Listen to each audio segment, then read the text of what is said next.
Once, upon a midnight dreary, while I pondered, weak and weary, over many a quaint and curious volumes of forgotten lore, while I nodded, nearly napping, suddenly there came a tapping as of someone gently rapping at my chamber door.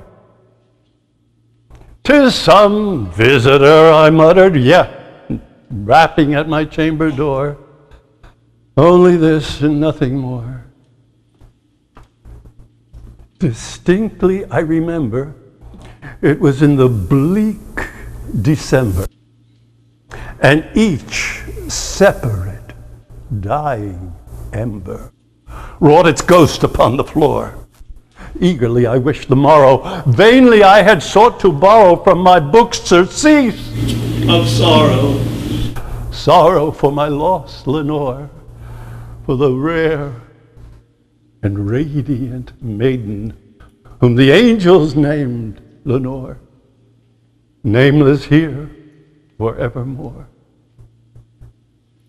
And the silken, sad, uncertain rustling of each purple curtain thrilled me, filled me with fantastic terrors never felt before, so that now to still the beating of my heart, I kept repeating, "'Tis some visitor entreating entrance at your chamber door, some late visitor entreating entrance at your chamber door.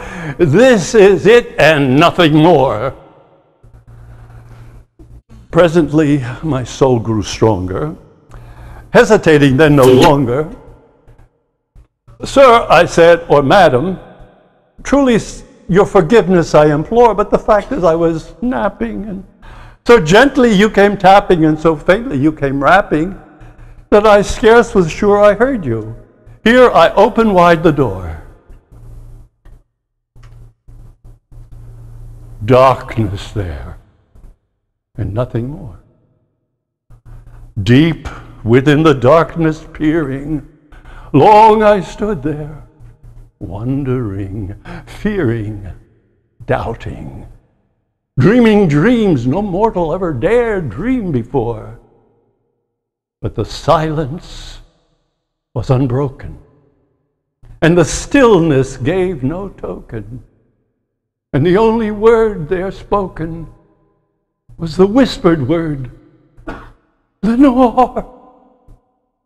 This I whispered, and an echo murmured back the word, "Lenore, Lenore, Lenore." Merely this and nothing more. Back into the chamber turning, oh, my soul within me burning. Soon again I heard a tapping, somewhat louder than before. "Surely," said I, "that is something at my window lattice. Let me see then what thereat is, and this mystery explore." Let my heart be still a moment, and this mystery explored. "'Tis the wind and nothing more."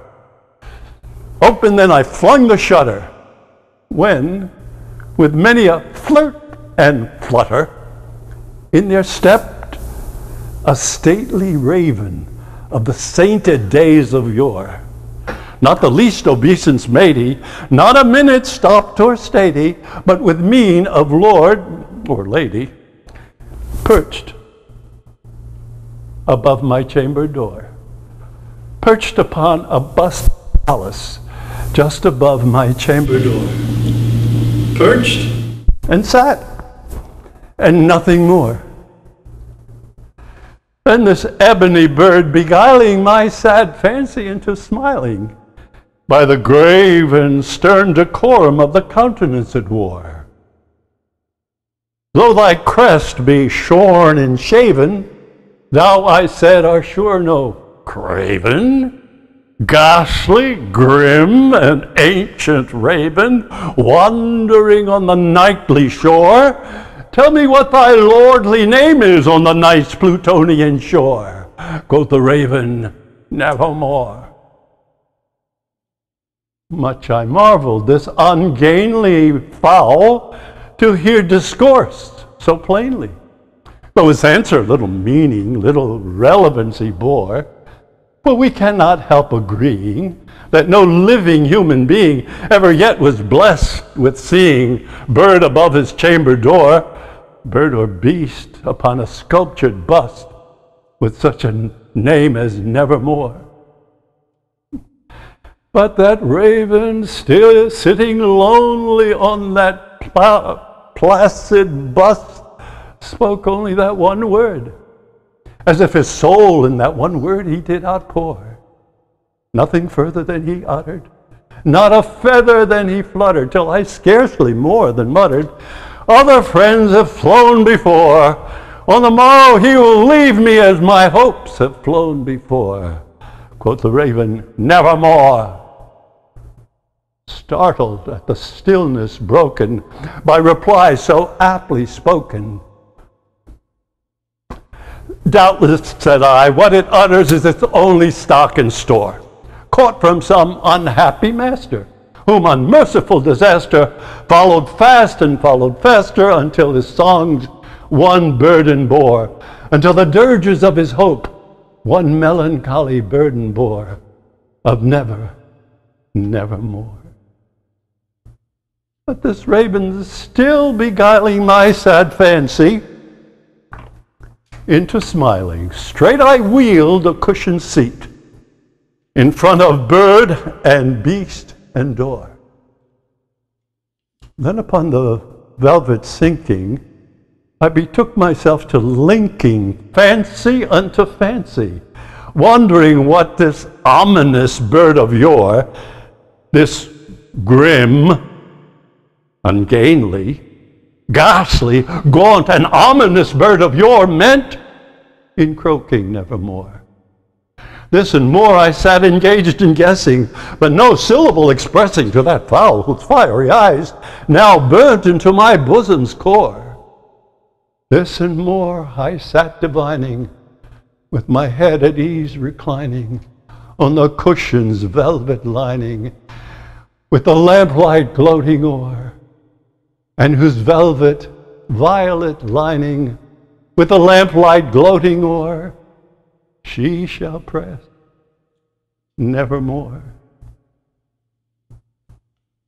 Then methought the air grew denser, perfumed by an unseen censer, swung by seraphims, whose footfalls tinkled on the tufted floor.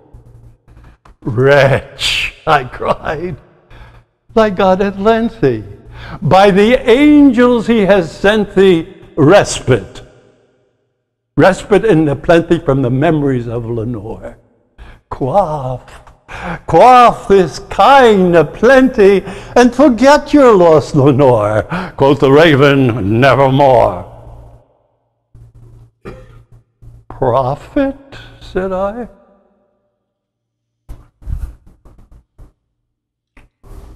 Thing of evil. Prophet still, if bird or devil. Whether tempter sent, or tempest tossed thee here ashore, desolate yet all undaunted, in this desert land enchanted, in this home of horror haunted. Tell me truly, I implore, is there balm in Gilead? Tell me, I implore, quoth the raven, nevermore.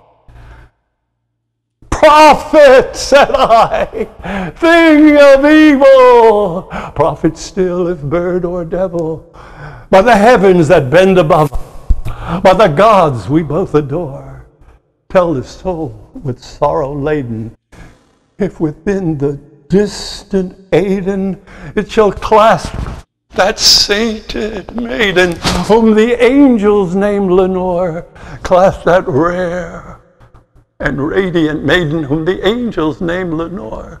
Quoth the raven, nevermore. Be that word our sign of parting. Bird or fiend, I shrieked, upstarting. Get me back into the tempest and the night's Plutonian shore. Leave no black plume as a token of the lie thy soul has spoken. Leave my loneliness unbroken. Quit the bus from off my door. Take thy beak from off my heart, and take thy form from off my door. Quoth the raven, nevermore.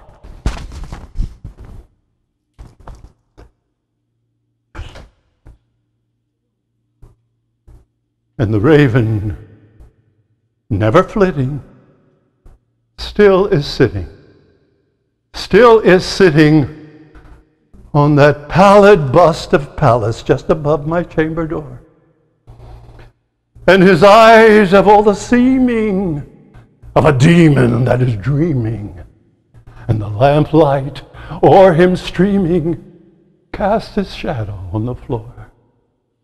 And my soul, from out that shadow that lies floating on the floor, shall be lifted never more.